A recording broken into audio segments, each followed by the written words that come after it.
आप सबसे क्षमा चाहता हूँ।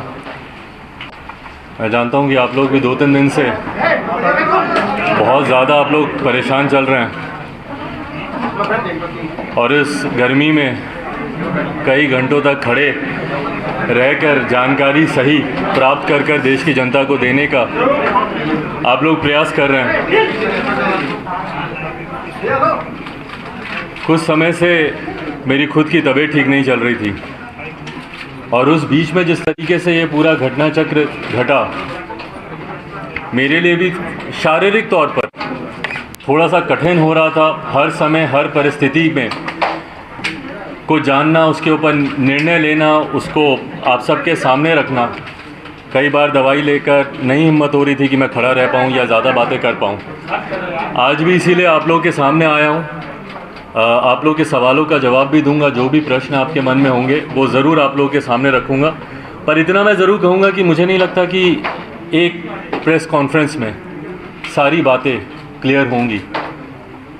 लड़ाई लंबी है, कई बार हम लोग की ऐसी मुलाकातें होंगी और समय समय पर जो भी आपके क्वेश्चंस होंगे, जो भी आपके प्रश्न होंगे या जो भी अपनी तरफ से मुझे लोक जनशक्ति पार्टी के पक्ष में जिन बातों को रखने की ज़रूरत होगी, वो समय समय पर आप लोग के सामने आकर मैं उसको रखता रहूँगा। साथियों, आप सब ने देखा, मैं 5 मिनट में पहले अपनी बातों को रख लूँ, फिर आपके जो सवाल होंगे मैं उनको लेता रहूँगा। आप सब ने देखा 8 अक्टूबर को मेरे पिताजी का निधन हुआ। उसके बाद तुरंत चुनाव में उतरने की बात आई। मेरे लिए वो एक कठिन समय था, एक कठिन घड़ी थी।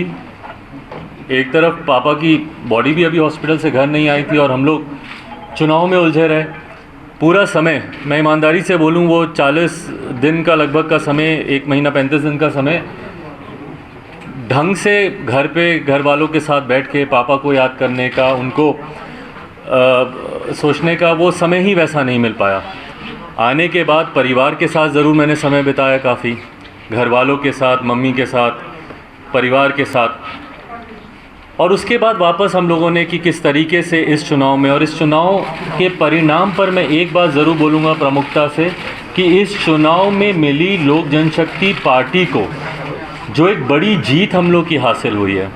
जीत, चुनाव में जब आप इलेक्टोरल पॉलिटिक्स में होते हैं तो कई बार जीत को सिर्फ और सिर्फ संख्या से आंका जाता है कि भाई आपके कितने विधायक आपके जीत के आए, कितने सांसद आपके जीत के आए। पर मेरे लिए भी ये एक बड़ी जीत थी जो लोक जनशक्ति पार्टी के बारे में कहा जाता था कि भैया 2%, 3%, 4% की पार्टी है, जहां हम लोगों ने लगभग 6% का मत प्रतिशत हम लोगों ने कंसोलिडेट किया। वहीं लगभग 25 लाख के करीब वोट लोक जनशक्ति पार्टी को मिले और जो जनता का अपार समर्थन हम लोग को मिला। और उससे भी सबसे बड़ी बात मुझे खुशी इस बात की है कि मैंने किसी भी परिस्थिति में, मैंने लोक जनशक्ति पार्टी ने, हम लोगों ने अपने मुद्दों, अपने सिद्धांतों से हम लोगों ने समझौता नहीं किया। आप सबसे भी उस वक्त मेरी मुलाकातें होती थी, ऑन रिकॉर्ड, ऑफ रिकॉर्ड। और मुझे याद है कि आप में से कई लोग ऐसे थे कि अरे छोड़िए, आप तो से बात कर रहे हैं, जब चुनाव आएगा तो देखिएगा आप लोग सीटों का समझौता कर लेंगे, आप सिर्फ प्रेशर पॉलिटिक्स कर रहे हैं, बाद में आप लोग साथ में जाएंगे, चुनाव लड़ेंगे। ये आप सबको भी कहीं ना कहीं इस बात का लगता था। मुझे खुशी इस बात की है कि पार्टी ने ये निर्णय लिया कि नहीं, हम कुछ मुद्दों को लेकर मौजूदा गठबंधन में जो जनता दल यूनाइटेड है उनके साथ हम लोग गठबंधन में आगे नहीं बढ़ सकते। और ये कारण था कि हम लोग गठबंधन से बिहार में अलग होने का पार्टी ने फैसला लिया और हम लोगों ने अलग होकर हम लोगों ने चुनाव लड़ा। मजबूती से हम लोगों ने अपनी बातों को रखा। आज जब चुनाव ख़त्म हुए उसके बाद से कहीं ना कहीं निरंतर, और चुनाव के दौरान भी, चुनाव से पहले भी, मुझे याद है जब पापा अस्पताल में भी थे तो उस वक्त भी कई बार कुछ लोगों द्वारा और जनता दल यूनाइटेड के द्वारा खास तौर पर मेरी पार्टी लोक जनशक्ति पार्टी को तोड़ने का प्रयास निरंतर तब भी किया जा रहा था। मुझे याद है कि मेरी शायद पापा की जब आखिरी बार बात पार्टी के कुछ नेताओं से हुई थी, जब वो आईसीयू में थे, तो उस वक्त भी जब उनकी बात हुई तो उन्होंने इसी बात को कहा कि क्यों मीडिया में इस तरीके की भ्रामक खबरें आती हैं। उनकी चाचा से भी बात हुई, चाचा को भी उन्होंने इसी बात के बारे में कहा कि क्यों बार बार ये खबरें आती हैं कि भाई पार्टी टूट रही है, पार्टी अलग हो रही है, इस तरह की जानकारी क्यों आती है। बट बहरहाल निरंतर एक लंबे समय से एक बात स्पष्ट थी कि पार्टी में कुछ लोग जो संघर्ष के रास्ते पर चलने के लिए तैयार नहीं थे, जो चाहते थे कि भैया हम लोग कंफर्टेबल पॉलिटिक्स में रहें, कि चलिए जो हो रहा है ठीक है, होता रहे, ऐसे ही गठबंधन है, ठीक गठबंधन है, लड़ेंगे जीतेंगे। और हकीकत है, मैं इस बात को मैं झुठला नहीं रहा हूँ कि अगर जनता दल यूनाइटेड, लोक जनशक्ति पार्टी, भारतीय जनता पार्टी, तीनों दल अगर साथ मिलकर बिहार में विधानसभा का चुनाव लड़ते तो हम लोग का एक तरफा जिस तरीके से लोकसभा में हम लोग 40 में से 39 सीटें हम लोग जीते, विधानसभा में भी हम लोग का परिणाम उसी तरीके से आता। पर उसके लिए मुझे नतमस्तक होना पड़ता मौजूदा मुख्यमंत्री नीतीश कुमार जी के सामने, उसके लिए मुझे समझौता करना पड़ता अपनी नीतियों से। मैंने बिहारी फर्स्ट विजन डॉक्यूमेंट जो पूरे बिहार में हम लोगों ने घूमकर हर एक जिले, हर एक प्रखंड में जाकर वहाँ के लोगों से सुझाव लेकर जो हम लोगों ने तैयार किया था, उसको सम्मिलित करने से साफ इनकार कर दिया गया। किसी भी गठबंधन में एक नॉर्मल प्रैक्टिस रहा है कि आप कॉमन मिनिमम प्रोग्राम आप ड्राफ्ट करते हैं, साझा न्यूनतम कार्यक्रम के हिसाब से सरकार चलती है। और मेरा भरोसा नहीं था कि भैया आपका साथ निश्चय बिहार में विकास कर सकता है। और मुझे लगता है कि हर वो व्यक्ति जिसको बिहार से प्यार है, बिहारियों से प्यार है, बिहार के युवाओं से प्यार है, अपने समाज से प्यार है, हर वर्ग के समाज से प्यार है, जो व्यक्ति बिहार से प्यार करता हो वो शायद अपनी बातों को इतनी प्रमुखता से रखता है जितनी प्रमुखता से मैंने रखा। और उसके सामने ना मैं झुका, ना मैंने किसी तरीके का मैंने समझौता किया। और अपने विश्वास पर मेरी पार्टी के पूरे समर्थन के साथ मैंने चुनाव लड़ा। बट हाँ, जैसा मैंने कहा कि कुछ लोग संघर्ष के रास्ते पर चलने के लिए तैयार नहीं थे। उन लोगों ने उस वक्त भी, उस चुनाव के दौरान भी, जिसमें मुझे दुख के साथ कहना पड़ता, बट मेरे चाचा खुद, उन्होंने चुनाव प्रचार में उस वक्त कोई भूमिका नहीं निभाई। मेरी पार्टी के कई और सांसद जो अपने व्यक्तिगत चुनाव में, वीना जी वैशाली, वो अपने सुपुत्री उनके चुनाव लड़ रही थी, वो उसमें व्यस्त थी। कैसर साहब का क्या ही कहना, उनके तो सुपुत्र खुद दूसरे गठबंधन से चुनाव लड़ रहे थे, वो उसमें व्यस्त थे। कई पार्टी के और नेता, मेरे छोटे भाई जब समस्तीपुर में मेरे दूसरे भाई चुनाव लड़ रहे थे, उनके चुनाव में व्यस्त थे। जिस तरीके से पूरे प्रदेश भर में कुछ लोगों की भूमिका होनी चाहिए थी, उस तरीके से उस वक्त भी देखने को नहीं मिली। और कहीं ना कहीं आभास कुछ लोगों को था कि आज नहीं तो कल पार्टी संभवतः इन सवालों को लेकर उनके सामने उनसे कार्रवाई कर सकती है, उनसे पूछताछ कर सकती है। बहरहाल जब चुनाव समाप्त हुए उसके बाद, जैसा मैंने कहा कि मुझे थोड़ा समय चाहिए था अपने परिवार के साथ रहने का, वो समय मिलने के बाद जब वापस हम लोग रणभूमि में उतरने की तैयारी कर रहे थे, कोरोना प्रोटोकॉल तब तक लागू हुए, इस महामारी से बचाव के लिए कई तरीके के नियम कायदे कानून बनाए गए। और उस वक्त हम लोगों ने पुनः कुछ समय के लिए अपनी तमाम राजनीतिक गतिविधियों पर हम लोगों ने रोक लगाई। और उसके फिर तुरंत बाद मुझे टाइफाइड हुआ और संजोग ऐसा कि इस बार हालत इतनी ज़्यादा ख़राब हुई कि लगभग 40 दिन से ज़्यादा का समय मुझे लगा अपने आप को बेहतर स्थिति में लाने के लिए। अभी भी रिकवरिंग में ही हूँ, पूरी तरीके से रिकवर नहीं हो पाया हूँ, पर वो समय ज़रूर लगा। और तब तक दुख मुझे इस बात का है कि जब मैं बीमार था, जब मैं बिस्तर पे था, उस वक्त मेरे पीठ पीछे जिस तरीके से ये पूरा षड्यंत्र रचा गया, इस बात का मुझे दुख है कि अगर किसी को भी कोई भी तकलीफ़ होती, और जबकि मैंने निरंतर प्रयास किया अपने चाचा से संपर्क साधने का, उनसे बात करने का, चुनाव के बाद से लगातार मैंने कोशिश की कि मैं उनसे बात करूं अगर किसी तरीके की कोई समस्या है या उनको अगर किसी तरीके की बातें मेरे सामने रखनी हो। और ये संपर्क नहीं होने के बाद, ये संवादहीनता आने के बाद, मैंने स्वतः अपनी तरफ से मैंने होली के दिन, क्योंकि वो दिन मेरे लिए एक कठिन दिन था, आप सब ने अनुभव किया कि जब पापा रहते थे तो किस तरीके से हम लोग घर पर होली मनाते थे। पर उस दिन ना सिर्फ पापा के नहीं रहने की वजह से ना सिर्फ होली फीकी थी, बल्कि उस दिन मेरे साथ परिवार के भी लोग नहीं थे, चाचा नहीं थे, कोई नहीं था। तो उस दिन मुझे वो अकेलेपन का एहसास हुआ। और उस दिन मैंने उनको पत्र लिखा, जो पत्र मैंने कल या परसों मैंने अपने ट्विटर हैंडल के माध्यम से आप सबके बीच साझा भी किया। और उस पत्र में भी अगर आप पढ़ेंगे तो अंत में मैंने यही लिखा कि कुछ भी है आप बात तो कीजिए, आके आप मुझे बुला लीजिए, जो भी आप अपनी बातों को रखिए। पिछले 2 दिन से जब ये घटना चक्र भी चल रहा था, मैं जानता हूँ कि आप सब भी काफ़ी जानना चाह रहे थे कि भाई मैं क्या कहना चाह रहा हूँ, मेरा क्या पक्ष है। बट मैंने अपनी तरफ से अंत तक मैंने प्रयास किया कि पार्टी और परिवार दोनों को एकजुट करके रख सकूं। लास्ट तक मैंने कोशिश की। आपने देखा कल परसों चाचा के मैं घर भी गया, वहाँ पर जाकर भी मैंने कोशिश की। कल भी मैंने अंत तक, दोपहर तक, मम्मी खुद व्यक्तिगत तौर पर वो भी प्रयास कर रही थी चाचा से संपर्क साधने का। 10-15 दिन से वो अलग अलग माध्यम से उन्होंने भी कोशिश की कि उनसे बात करें और परिवार की बात है। और मैंने एक बार पहले भी कहा था, जब पारिवारिक एक और मसला आया था, कि मैं बहुत ज़्यादा सहज महसूस नहीं करता हूँ परिवार की बातों को सार्वजनिक तौर पर करने के लिए। पर कल जब अंत में आते आते जब इस बात का एहसास हुआ कि शायद अब चीज़ें अब हाथ से निकल गई हैं, और जो मेरी कोशिश परिवार और पार्टी को एकजुट रखने की थी, जब वो सफल नहीं हुई, तो उसके बाद हम लोगों ने कल पार्टी की राष्ट्रीय कार्यकारिणी की बैठक बुलाई वर्चुअल मीडियम से। और उसमें, क्योंकि पार्टी में अनुशासन कायम रहे, ये जिम्मेदारी भी मेरी है, कॉन्ट्ररी टू द बिलीफ कि कुछ लोग जो इस बात का दावा करते हैं या इस बात को कहने की कोशिश कर रहे हैं कि अब चिराग पासवान लोक जनशक्ति पार्टी के राष्ट्रीय अध्यक्ष नहीं रहे, उन्हें हम लोगों ने राष्ट्रीय अध्यक्ष से हटा दिया।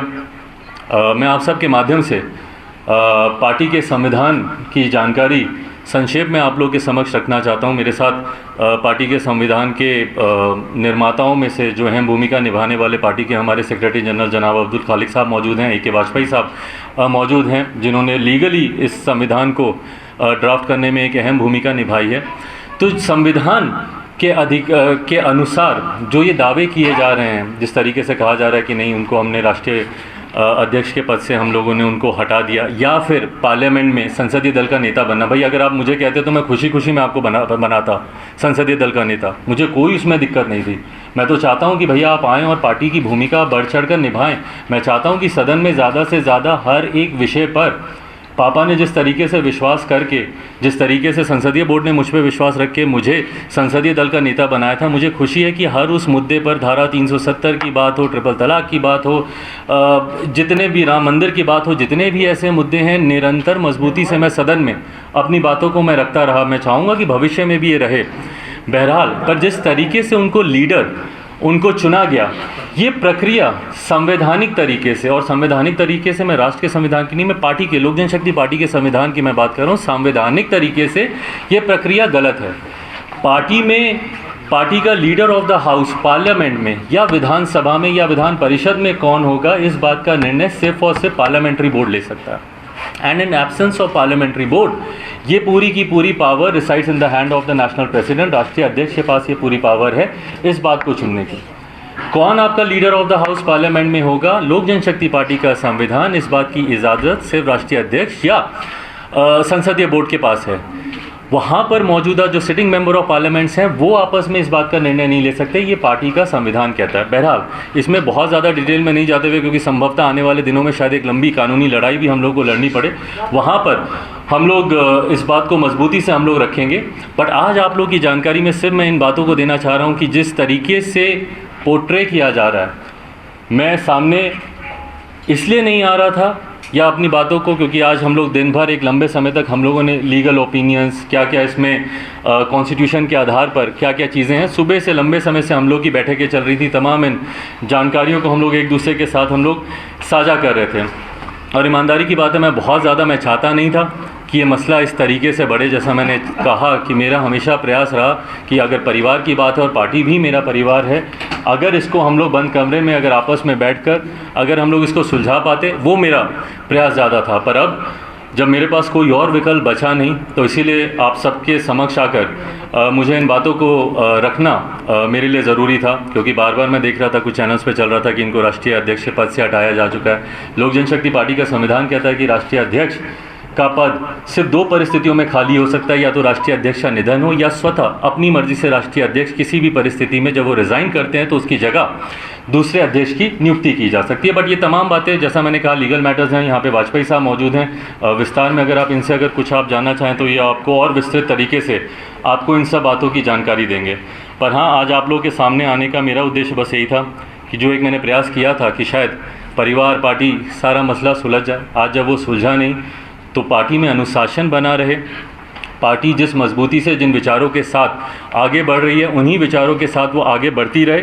इसके लिए ज़रूरी था कि मैं अपनी बातों को आप सब के माध्यम से, मेरे जितने समर्थक हैं या लोक जनशक्ति पार्टी में जितने लोग विश्वास रखते हैं, हमारी पार्टी के तमाम पदाधिकारी, कल भी मुझे खुशी है कि जब राष्ट्रीय कार्यकारिणी की जब बैठक हुई तो उस वक्त भी हमने सारे पदाधिकारियों ने जिस मजबूती से पार्टी के पक्ष में अपनी बातों को रखा, पार्टी को आगे लेकर जाने के लिए रखा, पार्टी को मजबूती प्रदान करने के लिए रखा, उस दिशा में मैं अपने पार्टी के तमाम साथियों के साथ, तमाम पदाधिकारियों के साथ, नेशनल बॉडी के हों, स्टेट बॉडी के हों, स्टेट प्रेसिडेंट्स हों, विभिन्न प्रकोष्ठों के अध्यक्ष हों, हमारी जिला समिति के पदाधिकारी हों, जिला अध्यक्ष हों, उन सब की सहमति और मजबूती के साथ आने वाले समय में लोक जनशक्ति पार्टी मजबूती से इस लड़ाई को लड़ने के लिए तैयार है। पार्टी पापा ने पूरे विश्वास, भरोसे और मेहनत के साथ उन्होंने बनाई। विश्वास इस बात का कि इस पार्टी के माध्यम से जिस तरीके से वो गरीबों की, पिछड़ों की लड़ाई लड़ना चाहते हैं, समाज में कई ऐसे तत्व हैं जो निरंतर आपको बांटने का काम करते हैं, और ये पहली बार नहीं हो रहा है। इतिहास गवाह रहा है, कई बार ऐसा प्रयास किया गया है। और इसमें मैं बोलूँगा, बांटने की जब मैं बात कर रहा हूँ तो मैं जनता दल यूनाइटेड के ही लोगों की मैं खास तौर पर बात कर रहा हूँ। दलित महादलित करने का भी काम उन्हीं लोगों ने किया, और निरंतर ये देखा गया है कि ये प्रयास किया जाता है उनके द्वारा कि जब भी कोई एक दलित आगे बढ़ना चाहता है तो उसी में ही ये लोग विभाजन करने का काम करते हैं कि भाई इनको आपस में ही फूट डाल दो, आपस में बांट दो, ताकि ये लोग आगे ही ना बढ़ पाएँ। दलित महादलित बनाना सबसे बड़ा उसका एक उदाहरण रहा। तो निरंतर ये बांटने और राज करने की रणनीति इन लोगों के द्वारा अपनाई जाती है। पर जैसा मैंने कहा कि मैं रामविलास पासवान का बेटा हूँ, मैं एक शेर का बेटा हूँ।